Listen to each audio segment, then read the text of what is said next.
Welcome students. Retirement of partner से संबंधित आज हम आपके सामने में नया वीडियो का सीरीज़ लेकर के आए हैं।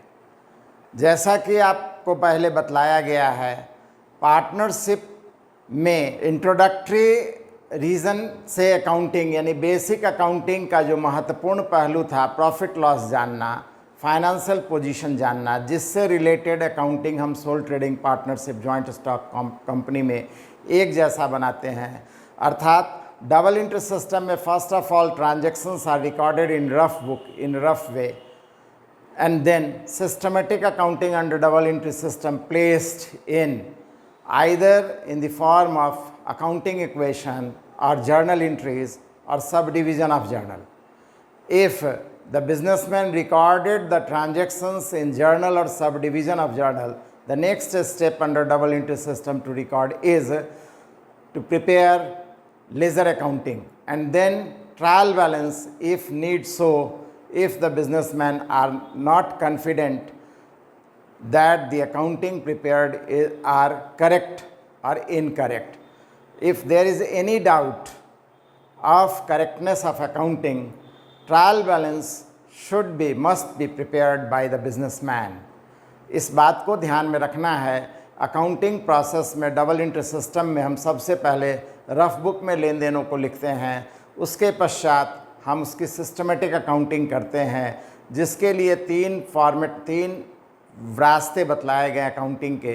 एक अकाउंटिंग इक्वेशन, दूसरा जर्नल, तीसरा सब डिवीज़न ऑफ जर्नल। अगर हम सब डिवीज़न ऑफ जर्नल और जर्नल का प्रोसेस अपनाए हैं तो फिर नेक्स्ट स्टेप ऑफ अकाउंटिंग हमारा लेज़र होता है और लेज़र के पश्चात ट्रायल बैलेंस प्रिपेयर करते हैं। ट्रायल बैलेंस में इस बात को याद रखना है कि अगर बिजनेसमैन को ज़रा सा भी डाउट है तो ज़रूर उसे वेरीफाई कर लेना चाहिए कि हमारा accounting up to ledger correct है या नहीं, क्योंकि इसके बाद का स्टेप हमारा फाइनेंशियल स्टेटमेंट है, जो कि रिजल्ट्स आएगा, फाइनल रिजल्ट्स बतलाएगा।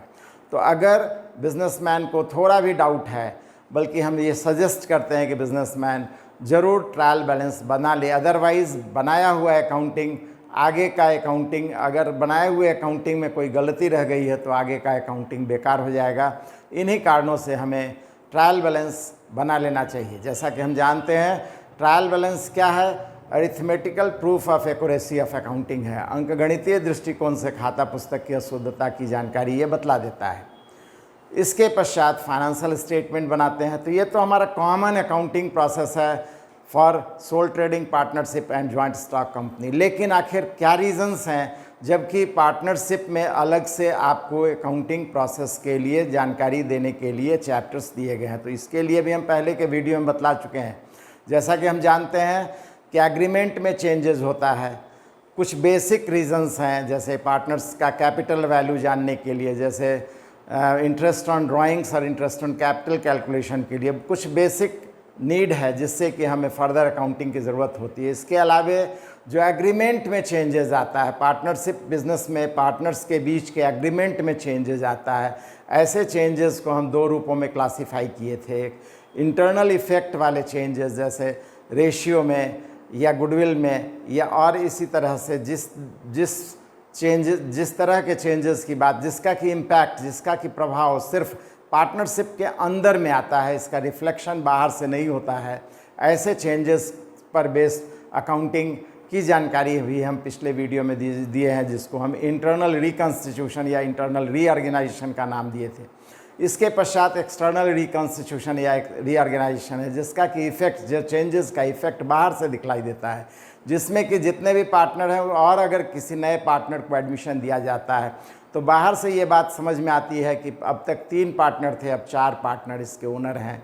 जस्ट इसी तरीके से अगर रिटायरमेंट का स्टेज आता है, सेपरेशन ऑफ ए पार्टनर का स्टेज आता है, तो ये भी बाहर से रिफ्लेक्ट होता है। उसी से रिलेटेड ये टॉपिक हम आपके सामने में इंट्रोड्यूस कर रहे हैं। तो यहाँ पर क्या है कि जितने भी एग्जिस्टिंग पार्टनर हैं, उनमें से कोई एक पार्टनर किसी भी रीज़न से, चाहे उनका अपना पर्सनल रीज़न हो, चाहे पार्टनरशिप का रीज़न हो, अगर सेपरेट होता है कोई partner, this condition of separation of partner is called as retirement of a partner. तो रिटायरमेंट हो चाहे डेथ हो, डेथ में भी क्या होता है, एक पार्टनर का सेपरेशन होता है। तो दोनों कंडीशन में ऑलमोस्ट सेम अकाउंटिंग प्रोसेस अपनाया जाता है। तो फिलहाल हम रिटायरमेंट से संबंधित बातों की जानकारी लेने जा रहे हैं। इस प्रेजेंट वीडियो में हम आपको बताएंगे कि रिटायरमेंट से रिलेटेड क्या क्या सर्कमस्टांसेस हैं, केसेस हैं जबकि हमें अकाउंटिंग की ज़रूरत पड़ती है।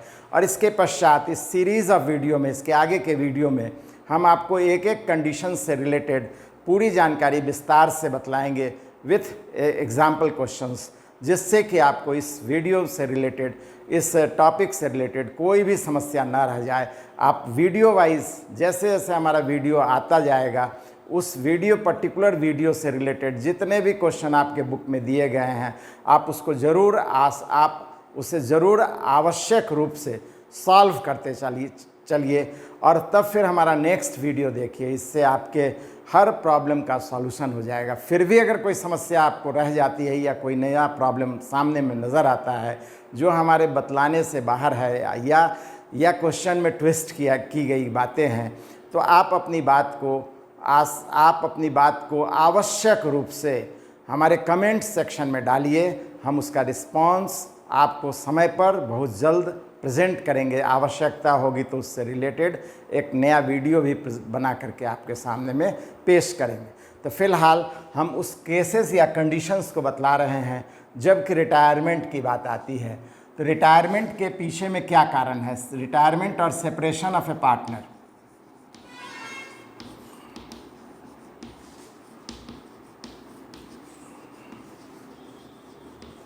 इसके रीजंस क्या हैं, कारण क्या है?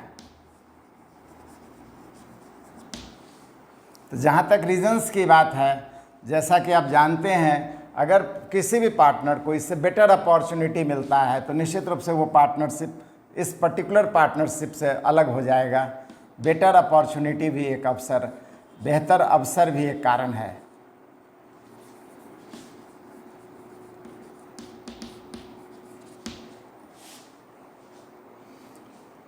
या उसका हेल्थ ग्राउंड भी, हेल्थ रीज़न भी हो सकता है। फिज़िकल हेल्थ उसको परमिट ना करे अब काम करने के लिए, तब भी वो सेपरेट हो सकता है। या एज फैक्टर भी हो सकता है, भूलने की बीमारी आ जाती है धीरे धीरे जैसे एज बढ़ता है, इनएफिशिएंसी आ जाता है। तो इस कंडीशन में पार्टनर क्या करता है? जिस पार्टनर में ऐसा कंडीशन आता है वो सेपरेट हो जाता है, अलग हो जाता है। इनएफिशिएंसी आ गया, या आप कहिए कि कोई पार्टनर में डिसऑनेस्टी आ गया, तो रिमेनिंग या बचे हुए पार्टनर उसको कहेंगे कि आपको निकाला जा रहा है, निकाल दिए जा सकते हैं। तो आप डिसऑनेस्टी भी एक रीज़न हो सकता है। रीज़न कुछ भी हो, मेन पॉइंट क्या है? Separation of a partner from partnership business is called as retirement of a partner. अब रिटायरमेंट ऑफ ए पार्टनर में क्या स्थिति बनती है? मान लेते हैं पार्टनरशिप बिजनेस में 4 पार्टनर हैं, कोई एक आउट हो रहा है। तो आउट होने से पहले, उसके अलग होने से पहले जितने भी पार्टनर हैं ये सभी ऑल पार्टनर के नाम से जाने जाएंगे। और इस कंडीशन में जो बिजनेस है ओल्ड पार्टनरशिप के नाम से जानी जाएगी। लेकिन जैसे ही बी रिटायर कर जाएगा तो बी हो जाएगा रिटायर्ड पार्टनर, अवकाश ग्रहण करने वाला साझेदार, सेपरेट होने वाला साझेदार। और बी के निकलने के बाद बच जा रहा है ए, सी, डी, ये सभी रिमेनिंग या कंटिन्यूइंग पार्टनर हैं। जैसा कि हम पहले बतलाए, रिटायरमेंट के कंडीशन में separation of a partner from partnership business होता है। एक साझेदार का पार्टनरशिप बिजनेस से अलग होना, यही स्थिति रिटायरमेंट की कहलाती है। इस कंडीशन में निश्चित रूप से आज तक जो बिज़नेस का वैल्यू था, आज तक जो बिज़नेस का शेप था, उसमें सभी पार्टनर का कंट्रीब्यूशन था, इंक्लूडिंग रिटायर पार्टनर। तो निश्चित रूप से on the day of retirement इन सभी वैल्यू को कैलकुलेट करने के लिए जो हम अकाउंटिंग बनाएंगे वो सभी अकाउंटिंग है, conditions of accounting in case of retirement है। तो जैसा कि हम देख रहे हैं, पूरे बिजनेस पर सभी पार्टनर का राइट या क्लेम बनता है, उसमें रिटायर पार्टनर का भी क्लेम बनता है। इसका मतलब है कि रिटायर पार्टनर के सेपरेट होने से each and every corner of accounting and partnership business are affected. निश्चित रूप से पूरी अकाउंटिंग को हमें रीप्रिपरेशन करना होगा, फिर से बनाना होगा, क्योंकि रिटायरमेंट के कारण पूरी अकाउंटिंग प्रोसेस पर इसका इफ़ेक्ट पड़ेगा।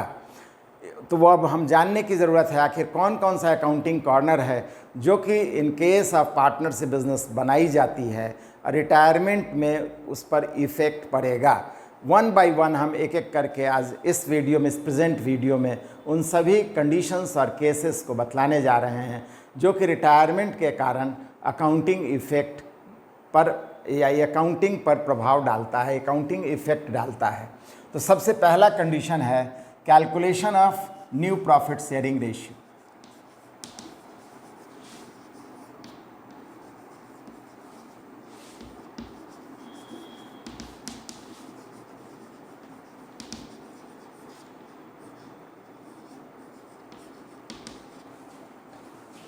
जो पार्टनर सेपरेट हो जाएगा तो अब एग्जिस्टिंग या रिमेनिंग और कंटिन्यूइंग पार्टनर के द्वारा पार्टनरशिप बिजनेस के प्रॉफिट को किस रेशियो से डिस्ट्रीब्यूट किया जाएगा, इस पर्पस से इसकी जानकारी के लिए हमें calculation of new profits ratio करना पड़ेगा। साथ ही साथ जो रिटायर्ड पार्टनर है उसका शेयर अब किसके बीच में डिस्ट्रीब्यूट हो जाएगा, तो रिमेनिंग और कंटिन्यूइंग पार्टनर के बीच में। इसीलिए इसके साथ ही साथ गेनिंग रेशियो भी हमें निकालने की ज़रूरत पड़ेगी। नेक्स्ट स्टेप ऑफ अकाउंटिंग जो होगा वो हमारा एसेट्स और लायबिलिटीज़ का चेंजेस। निश्चित रूप से जितने भी एग्जिस्टिंग पार्टनर हैं अप टू रिटायरमेंट डेट, सभी को उस चेंजेस का इफ़ेक्ट, प्रॉफिट हो या लॉस हो, बियर करना है, सहन करना है। प्रॉफिट है तो ले जाना है, लॉस है तो सहन करना है।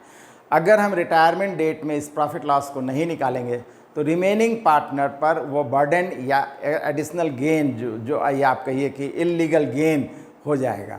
ये सही नहीं है, ये कन्फ्लिक्ट का कारण हो सकता है कल होकर के। इसी कारण से कंपलसरी एसेट्स और लायबिलिटीज़ के चेंजेस से हम रीवैल्यूएशन अकाउंट पहले भी बनाए हैं, यहाँ पर भी बनाना होगा। हम जानते हैं कैपिटल और गुडविल की अलग से अकाउंटिंग होती है, इसी कारण से excluding changes in partners capital and goodwill, all other assets changes will be recorded in revaluation account to find the profit and losses up to retirement date। तो नेक्स्ट स्टेप ऑफ अकाउंटिंग हमारा होगा revaluation account, preparation of revaluation account. इसके पश्चात हम जानते हैं firm के retirement date तक जो रिटायर्ड पार्टनर है और जो रिमेनिंग पार्टनर है, सभी को फर्म को इस लेवल तक इस्टेब्लिश करने में कंट्रीब्यूशन है। मतलब साफ है कि उनका एफर्ट्स और सेक्रीफाइस के कारण गुडविल का वैल्यू क्रिएट हुआ है, तो उस गुडविल के वैल्यू पर रिटायर पार्टनर का भी शेयर है। तो रिटायर पार्टनर अपने गुडविल के वैल्यू को कैसे कैलकुलेट करके ले जाएगा, इससे रिलेटेड अकाउंटिंग हम गुडविल की अकाउंटिंग में बतलाएंगे। और गुडविल में भी अगर गुडविल अमाउंट कैलकुलेट करके या क्वेश्चन में नहीं दिया गया है तो दो स्टेप गुडविल की अकाउंटिंग में होगा। एक valuation, if value is not given, if value of goodwill